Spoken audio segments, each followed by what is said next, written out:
Ассалаумағалейкум достар. Мына менің артымда не деп ойласаңыздар, бұл ұшақтың қозғалтқышы. Өте үлкен, иә? 4-4, 5-5, любой. Ұйықтатты, 4-4-4-4, ұйықтақ баласылар, 100% гарантиямын. Любой ұйықтатады, короче. Айтпақшы, бұл алып қозғалтқышта 56 тіл, 28 маймыл, 48 жираф, 6 кененің күші бар. Ой, болмай. О, кәдімгі. Деп өтірістейді. Мынаның ішіне түсіп кетсең, фарш боласың, короче, аман қалмайсың. бір-ақ сәтте қаламның парша-паршасын шапсырды. Байқаусызда кіріп кетсең, түгін қалмайды, түгін. Ет болып кетесің, короче. Шуп деп видео түсіріп қоясың, короче. Қозғалтқышының салмағы 2 тонна 300 килограмм.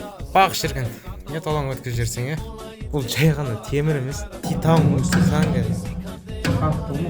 Айтпақшы, қазіргі айфондардың сырты осы титаннан жасалды. Неше айфон жасауға болады екен өзі?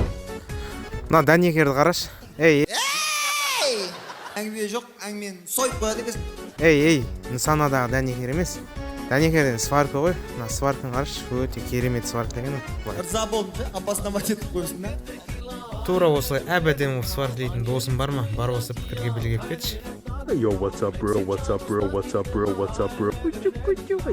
Yo, what's up, bro?